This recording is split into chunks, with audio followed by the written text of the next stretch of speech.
The USS Gerald R. entered a Norwegian port after a series of intense NATO exercises that focused on rehearsing submarine threats and defending the North Atlantic.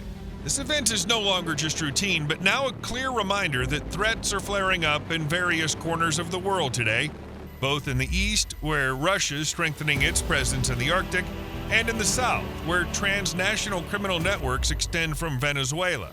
In this mosaic of varied risks, the American supercarrier is one of the few universal tools capable of changing any theater of operations in a matter of days. For European allies, the arrival of the USS Gerald R. in Oslo was confirmation that the United States is ready to ensure security in the North Atlantic, not only with words, but also with actions. This is especially important against the backdrop of rising tensions in the Arctic, where military routes closely intersect with future economic arteries, trade routes, resources, and energy projects. But despite the importance of the northern theater, the American people have other concerns. For example, the activity of Venezuelan cartels and corruption networks that undermine the stability of the entire region, posing no less of a threat than the military maneuvers of NATO and U.S. adversaries off the coast of Europe. However, while global challenges multiply, the answer to them remains unchanged: tens of hundreds of feet of steel deck in the middle of the ocean. But to understand why Ford is able to solve problems that its predecessors failed to overcome, we suggest recalling what kind of ship it is. Over decades of faithful service, the design of the American aircraft carrier USS Nimitz, commissioned in May 1975, has absorbed many new technologies. However, support for the latest technological advances became increasingly limited with each passing decade. Ships faced significant challenges in power generation, increased weight due to modernization, and erosion of the center of gravity margin needed to maintain ship stability. Recognizing the increasingly pressing need to replace these giants, the U.S. Navy launched the CVN-21 Next Generation Carrier program, requesting $1.5 billion in the 2004 fiscal year budget. Who knew that over the years of this program's transformation into the first supercarrier, CVN-78 Gerald R. its costs would grow to $37.3 billion by 2018, and the first ship would cost American taxpayers an insane $12.89 billion for the lead ship, plus $4.7 billion for research and development work. On the other hand, the Ford class was originally conceived as a true technological leap. The designers had three main goals: increase the intensity of sorties, reduce crew and maintenance costs, and also provide energy reserves and space for future technologies. And let's be honest, they succeeded. The funny thing is that, in appearance, it differs little from its predecessors. It's still the same good old 100,000 tons of steel, a nuclear power plant, and a large air wing. But the USS Ford's configuration and approach have been almost completely transformed, from its catapults to its radars. This is what earned it the title of not just a new aircraft carrier, but a platform of the future. Electromagnetic Aircraft Launch System, EMALS, has become one of the supercarrier's most advanced technologies. It's an electromagnetic catapult replacing steam-powered propulsion. Not only does it reduce the carrier's need for fresh water, but it also allows aircraft to be propelled using a linear asynchronous electric motor, which has a gentler impact on their hull. This is especially important for modern drones whose fuselages would quickly require maintenance under the stress of Nimitz-class catapults. Advanced Arresting Gear, AAG, the second, but not the least important innovation, which uses electromagnets and is designed for a wide range of devices. This is a braking system that replaces the hydraulics we're previously used to slow and stop aircraft landing on aircraft carriers. Because the U.S. Navy's UAVs did not have the necessary mass to operate the large hydraulic piston used to capture heavier manned aircraft in the arresting gear's hydraulic system, it was decided to replace it with electromagnets. With these, energy absorption is controlled by a turboelectric motor, and the capture occurs more smoothly, reducing the impact load on the airframes of aircraft and drones. In fact, EMALS and AAG have become not only the calling cards of the new generation of supercarriers, but also the key to integrating UAVs into the air wing. Advanced Weapons Elevators, AW.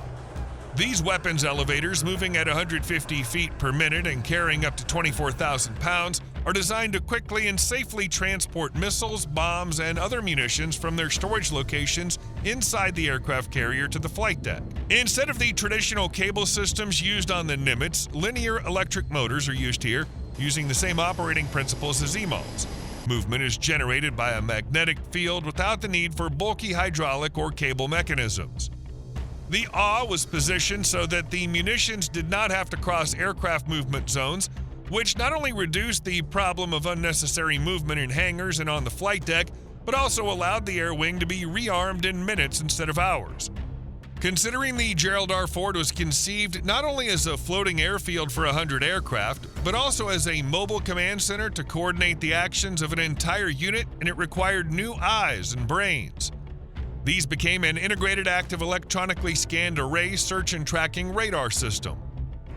Dual Band Radar, DBR, from Raytheon, a unique complex that combines the X-Band AN Spy-3 Volume Search Radar, VSR, and the S-Band AN Spy-4 VSR. Thus, of the 6 flat antenna panels integrated into the USS Ford, 3 X-band antenna panels are responsible for tracking targets at low altitude and for illuminating targets for missile guidance, and 3 S-band antenna panels are used for general search and tracking of targets, regardless of weather conditions. Simultaneously, operation in 2 frequency bands made the DBR the first radar system to implement such functionality within a single resource manager, which certainly adds another layer of innovation to the new supercarrier's pedigree. The DBR was originally planned for installation on the futuristic U.S. Zumwalt-class destroyers, but after its decommissioning, this unique radar was practically inherited by CVN-78. However, due to the high cost of the DBR, the military decided to replace it with the AN Spy-6 Enterprise Air Surveillance Radar, ESR, in the next ship of the class, John F. Kennedy CVN-79, which will also be equipped on America-class amphibious assault ships, starting with the LHA-8 and the newest class of amphibious combat ships, the LXR. Laser weapons, electrically powered armor, and advanced tracking systems are among the possible upgrades being considered for American supercarriers over the next 10 to 15 years. Not to mention the fact that, looking at its Japanese allies, the United States may soon return to the development of the railgun, which they once put on the back burner, and which the land of the rising sun has already moved into the active testing phase. Looking at all of the above 4 technologies, it's unlikely that any of you would doubt that all of these technologies could have been implemented without hundreds of megawatts of energy.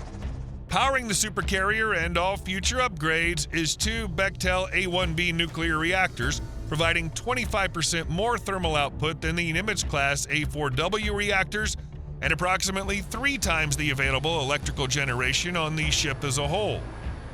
This class reserve will be sufficient not only for energy-intensive EMALs, AAG, AW, and other systems, but also for any future improvements, even the most powerful and gigantic laser in the world.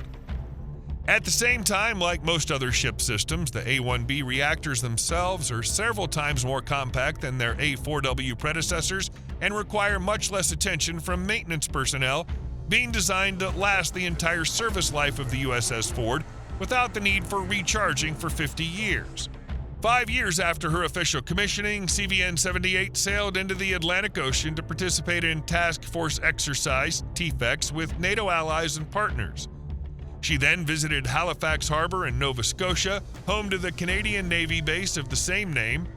Finally, the ship arrived in UK waters and anchored in Stokes Bay near Gosport before returning to her home naval base in Norfolk in late November 2022. In the spring of 2023, Gerald R. Ford conducted its first full-scale deployment, arriving in Oslo, Norway, to participate in NATO exercises. And in October of that year, immediately following the Hamas attack on Israel, U.S. Defense Secretary Lloyd Austin dispatched a carrier strike group led by Ford to the Eastern Mediterranean to bolster regional deterrence efforts.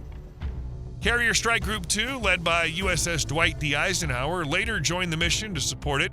While the carrier remained in the Mediterranean, several escort ships were dispatched to the Red Sea, where they repeatedly intercepted missiles and UAVs launched from Yemen. By the end of 2024, Gerald R. Ford had logged 239 days away from home base, completed 43 resupply missions, flown over 10,396 combat sorties, and traveled more than 83,476 nautical miles. In September of 2025, the supercarrier returned to Oslo, having previously taken part in the multinational Operation Neptune strike in the North and Norwegian seas, including joint exercises in the Arctic Circle with the Royal Norwegian Navy's HNOMS Thor Heyerdahl and HNOMS Maud, the German ship FGS Hamburg, and the French FS Aquitaine and FS Somme. Overall, the Arctic and North Atlantic have once again become an arena of confrontation as Russia is actively modernizing its northern fleet, expanding submarine bases on the Kola Peninsula, and increasing patrols in remote areas, which has raised justifiable concerns among NATO. After all, submarines armed with cruise and ballistic missiles pose a very real threat. But the arrival of the USS Ford in Norway was a clear signal to its allies that the United States was prepared to secure the critical corridor of maritime communications between America and Europe. For Russia, it was a reminder that any increased activity in the north would be met with a reciprocal response. But while the main topic in the Atlantic remains Russia, in the Western Hemisphere, the U.S. faces a completely different threat: the Venezuelan cartels. While aircraft carriers are rarely used to counter such threats, their strategic role is clear.